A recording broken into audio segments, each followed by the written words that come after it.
প্রিয় গাইজ, আসসালামু আলাইকুম। আশা করি সবাই ভালো আছেন।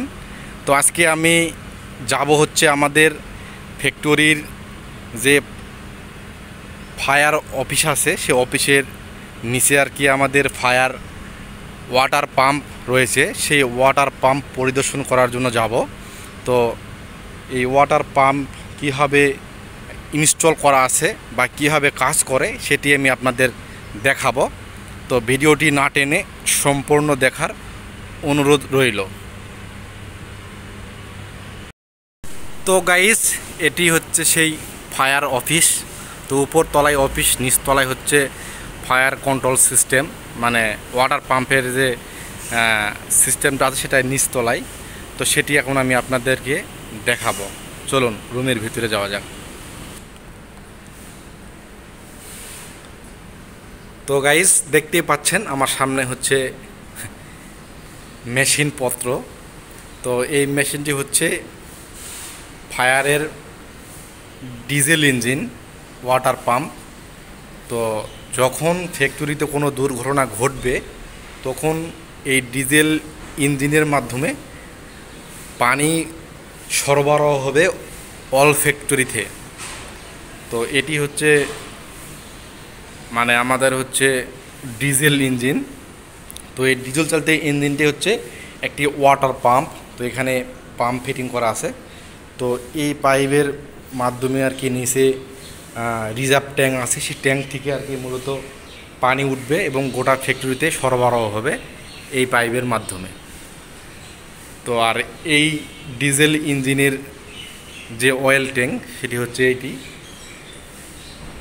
তো এই অয়েল ট্যাঙ্ক থেকেই অয়েল এই পাইপ হয়ে এদিক দিয়ে আসে এবং এই ইঞ্জিনটি চলে এই অয়েল দিয়ে। তো পাশে আমাদের আরেকটি পাম্প আছে, জকি পাম্প। তো এটি হচ্ছে সেই জকি পাম্প। জকি পাম্প হচ্ছে যখন কোনো পাম্প কাজ করবে না তখন অটোমেটিকলি এই জকি পাম্পটি চালু হয়ে যাবে, এটার মাধ্যমে পানি সরবরাহ হবে। তো এই পাশে আরেকটি আমাদের পাম্প আছে, এটি হচ্ছে ইলেকট্রিক পাম্প। তো যখন আমাদের ফ্যাক্টরিতে কোনো পাওয়ার থাকবে না সেক্ষেত্রে আমাদের এই ডিজেল ইঞ্জিন ইউজ হবে।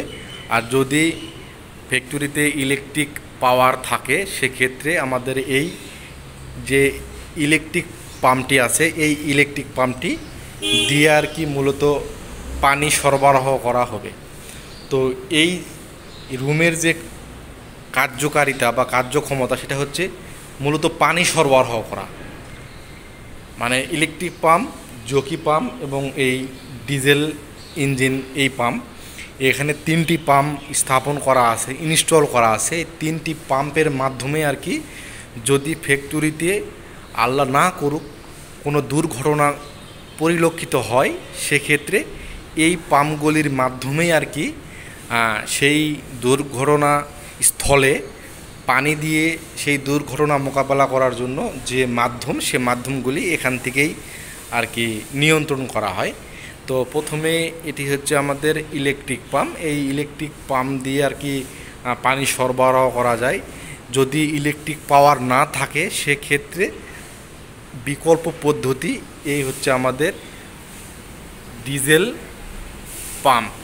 তো এটা হচ্ছে ডিজেল চালিত আর এটি হচ্ছে ইলেকট্রিক পাম্প মানে বিদ্যুৎ চালিত। আর আরেকটি হচ্ছে জকি পাম্প।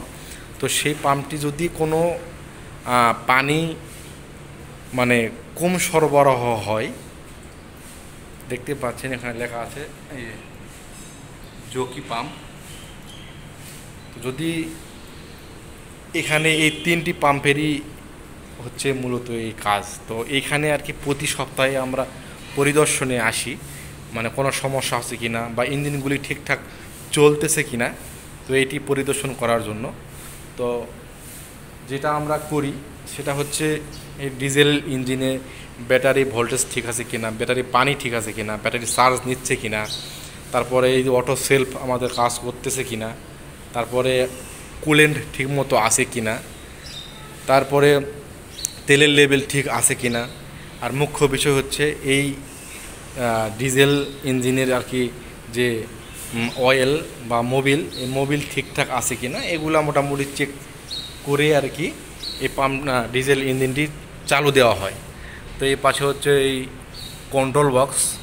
তো এই কন্ট্রোল বক্সে সব কিছু দেওয়া আছে। তো এই কন্ট্রোল বক্স দেখেও আমরা অনেক কিছু নির্ধারণ করি। তো এই হচ্ছে আমাদের এই ফায়ার সিস্টেমের যে ওয়াটার যে সার্কুলেশন বা সিস্টেম বা পানি সরবরাহের যে মাধ্যম, তো এটি হচ্ছে আমাদের মেন মাধ্যম। এখানে 3টি পাম্পেই আর কি সেট আপ করা আছে। তো গাইস, আমার এই ভিডিওটি আপনাদের কেমন লাগলো অবশ্যই কমেন্ট করে জানিয়ে দিবেন। যদি ভালো লেগে থাকে তাহলে অবশ্যই লাইক কমেন্ট শেয়ার করবেন। আর আমার এই চ্যানেলে যদি আপনি নতুন দর্শক হয়ে থাকেন তাহলে অবশ্যই আমার চ্যানেলটি সাবস্ক্রাইব করবেন। তো আজ আর কথা বাড়াবো না, আজ এ পর্যন্তই। দেখা হবে আগামী অন্য কোনো আরেকটি মূল্যবান ভিডিওতে। সে পর্যন্ত সবাই ভালো থাকবেন, সুস্থ থাকবেন। আল্লাহ হাফেজ, আসসালামু আলাইকুম।